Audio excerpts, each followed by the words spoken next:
Moi, j'étais pas du tout au JO à Paris pendant les JO et j'ai l'impression d'y être, mais d'une manière aussi cinématographique, vraiment avec ton regard, quoi. Et je me suis dit, ah ouais, si les gens ils ont vécu les JO comme ça devait être bien.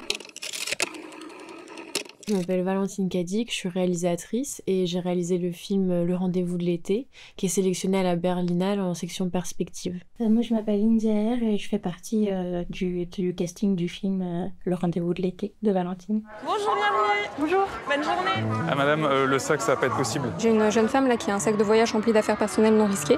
Les gens ils sont cons, hein, tu peux les arnaquer. Ok. C'est un film qui se passe à Paris pendant les Jeux Olympiques et ça raconte l'histoire d'une femme qui vient à Paris pour la première fois pour assister aux compétitions. Elle va retrouver sa demi-sœur, faire des rencontres et voilà, c'est un film sur la solitude et l'amour et la famille. C'est les producteurs, en fait, Massa Sawada et Antoine Jouve, qui m'ont parlé du projet de Valentine. Et donc, j'ai lu le scénario et dès que je l'ai lu, je me suis dit que c'était vraiment un film que j'avais envie de voir. Et donc, j'ai rencontré Valentine et puis on a discuté, on a fait quelques lectures. À la base, je devais voir une épreuve de natation. Je viens aussi pour voir ma sœur et ma nièce. Et j'ai pas vu ma sœur depuis 10 ans. Moi, je commençais déjà à me sentir un petit peu mal parce que j'avais pas ma coloc olympique. C'est ma demi-sœur. On a le même père, pas la même mère. Et ma nièce a 8 ans et je l'ai jamais rencontrée. Et les géos? J'ai commencé à l'écrire du coup en ayant en tête Blandine, en sachant que ce serait elle qui jouerait le rôle. Et après sur le tournage, il y avait des petites improvisations, mais comme avec India, il y avait aussi de l'improvisation pour les personnages qui ont nourri les personnages. Je pense que le fait d'avoir joué, ça m'a beaucoup appris, parce que depuis que j'ai 17 ans, je suis sur les plateaux de tournage, et du coup, j'observe beaucoup. Et en observant certains réalisateurs, je me suis rendu compte que il n'y avait pas forcément de règles, comme en travaillant avec Guillaume Sénez, qui est un réalisateur qui travaille beaucoup en improvisation. Et moi, ça m'a beaucoup aidé dans l'écriture. Il fallait tout le temps s'adapter. Dès qu'il se passait quelque chose qu'on n'avait pas forcément prévu, il y avait vraiment ce dispositif qui nous permet de rester ouvert à ce qui se passe, et donc c'était très stimulant pour nous au tournage. Un événement, ça me pousse parce qu'il y a ce côté avec une date, un endroit où on va aller, il va se passer quelque chose, on pourra forcément adapter le récit à des événements qui vont avoir lieu.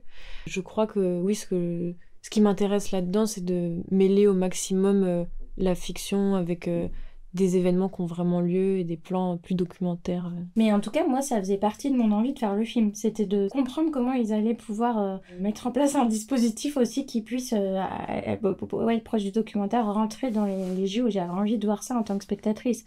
Et ça me plaît énormément, ça, dans le film. C'est un regard aussi qui n'est pas forcément centré sur les épreuves du tout en elles-mêmes, mais sur ce que ça procure chez les gens qui sont dans cette ville à ce moment-là. Et je trouve sa manière de regarder les enfants, faire des plans sur juste les personnes qui ont chaud, la liesse aussi parfois, la solitude. Je trouve que on a vraiment l'impression, moi j'étais pas du tout au JO à Paris pendant les JO et j'ai l'impression d'y être, mais d'une manière aussi cinématographique, vraiment avec ton regard, quoi. Et je me suis dit, ah ouais, si les gens ils ont vécu les JO comme ça devait être bien. J'ai matché avec un Argentin sur Tinder. Très belle photo, hein. Ah oui, lui, ça doit être un féru de sport. Si tu me parles encore une seule fois des JO, je te jure que je vais péter un câble. Mon personnage, je crois que j'ai pas pensé ça à part de tout le reste de sa charge mentale, en fait, qui est l'éducation de sa fille, le déménagement, son travail, son changement de carrière. Donc il y a toutes ces choses-là, et après sa fille grandit là, donc effectivement elle commence à se retrouver, essayer de faire ses choix amoureux plus qu'elle est sortie d'un schéma de couple. Mais je trouve que c'est mélangé avec tout ce qu'il a. Elle est un peu débordée, quoi, et puis il y a la chaleur. J'aime beaucoup comment le film transpire, quoi. Donc ouais, j'ai pas moi pensé que ça à part, quoi, dans mon personnage. C'est vraiment grâce à la direction de Valentine, parce qu'en fait ce qu'elle a fait, et j'ai trouvé ça super intelligent, c'est qu'elle nous a fait nous rencontrer avec Mathias Jacquin, faire des improvisations, et suite à ces improvisations elle a affiné en nous envoyant un mail avec leurs différentes étapes qu'ils ont eues dans leur relation dans le passé.